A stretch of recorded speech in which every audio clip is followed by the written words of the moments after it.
Apa yang sebenarnya terjadi saat Rotang Jitmuangnon kembali berhadapan dengan Takru Segawa? Apakah kita menyaksikan duel dua petarung elit?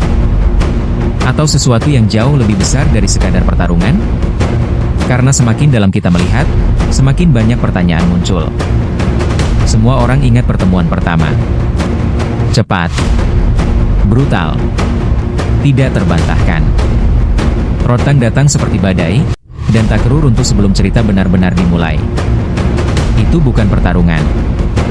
Itu eksekusi. Dan disitulah masalahnya. Karena dalam dunia pertarungan modern, terutama di panggung sebesar ini, pertarungan bukan hanya soal menang atau kalah. Ini soal cerita. Mari jujur. Satu kemenangan cepat tidak membangun rivalitas. Tidak menjual ulang. Tidak menciptakan legacy fake. Itu hanya selesai. Dan sesuatu yang selesai tidak menghasilkan apa-apa lagi. Lalu tiba-tiba rematch diumumkan. Dan sejak saat itu, narasi mulai terbentuk. Takru bukan lagi petarung yang kalah cepat. Dia adalah pahlawan yang jatuh, yang bangkit kembali untuk satu kesempatan terakhir. Dan Rotang, dia bukan lagi hanya petarung dominan. Dia menjadi rintangan terakhir. Kedengarannya seperti film? Ya. Dan mungkin disitulah semuanya mulai terasa aneh. Masuk ke malam pertarungan. Atmosfernya luar biasa. Penonton Jepang. Tekanan emosional. Segala sesuatu disiapkan untuk satu cerita besar. Tapi kemudian, bel berbunyi. Dan sesuatu terasa berbeda. Ini bukan Rotang yang kita kenal. Biasanya, dia maju tanpa takut. Menekan. Menghancurkan. Tidak memberi ruang. Tapi kali ini, dia lebih sabar. Lebih menunggu. Lebih terkendali. Sebagian orang bilang ini strategi. Tapi sebagian lain mulai bertanya. Kenapa dia tidak menutup pertarungan saat dia punya kesempatan? Di ronde awal, ada momen di mana Takru terlihat terbuka. Ini biasanya saat Rotang mengakhiri segalanya. Tapi tidak. Dia mundur. Dia reset. Dia menunggu.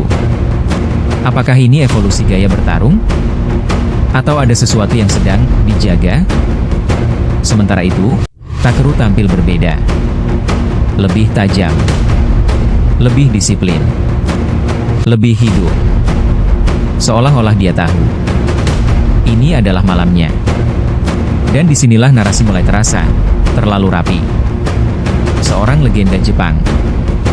Bertarung di Jepang. Dalam laga yang bisa jadi terakhir. Melawan rival yang sudah pernah mengalahkannya. Kalau kamu menulis ini sebagai skrip film, kamu tidak akan mengubah apapun. Ronde demi ronde berjalan. Ketegangan meningkat. Dan anehnya, pertarungan tidak pernah benar-benar lepas kendali. Selalu ada batas. Selalu ada ritme. Seolah-olah, semuanya berjalan sesuai jalur tertentu. Lalu kita sampai di ronde akhir.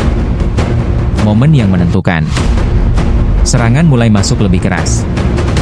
Tempo naik. Penonton berdiri. Ini dia klimaksnya. Takru menyerang. Kombinasi masuk. Rotang goyah. Dan dalam hitungan detik, wasit masuk dan menghentikan pertarungan. Selesai. TKO. Takru menang. Dan disitulah semuanya terasa terlalu sempurna. Pikirkan ini. Bukan hanya siapa yang menang, tapi bagaimana cara menangnya terjadi. Seorang petarung Jepang menang di Jepang di ronde akhir dengan momen dramatis melawan rival terbesar dalam karirnya. Kalau ini kebetulan, itu adalah kebetulan paling sinematik yang pernah kita lihat. Sekarang mari kita lihat dari sisi lain.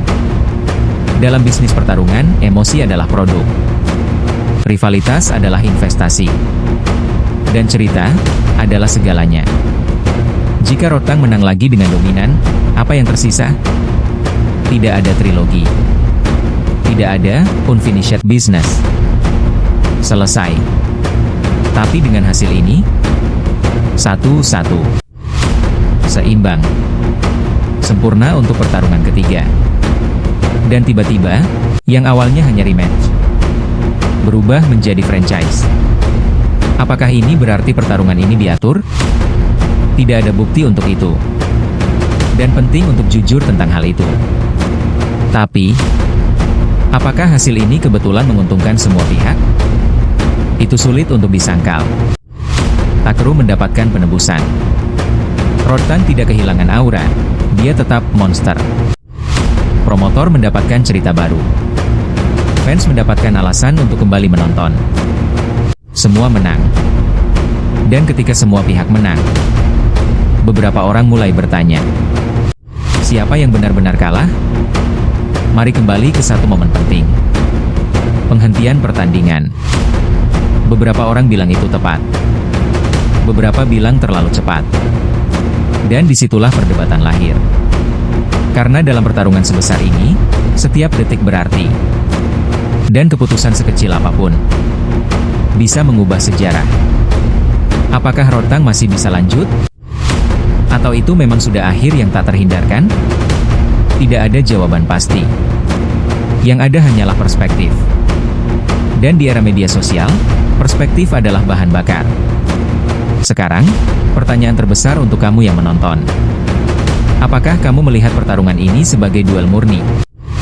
Atau sebagai bagian dari cerita yang lebih besar? Karena pada akhirnya, ini bukan hanya tentang pukulan. Ini tentang apa yang kita percaya. Apakah kita percaya bahwa semua ini terjadi secara alami? Atau kita mulai curiga bahwa dalam dunia sebesar ini, tidak ada yang benar-benar kebetulan? Sekali lagi, ini hanyalah spekulasi. Tapi satu hal yang pasti, pertarungan ini tidak hanya menentukan pemenang. Ia menciptakan perdebatan. Dan mungkin, itulah tujuan sebenarnya. Sekarang giliran kamu. Menurut kamu, apakah ini pertarungan murni? Atau cerita yang terlalu sempurna? Tulis di komentar. Aku ingin tahu.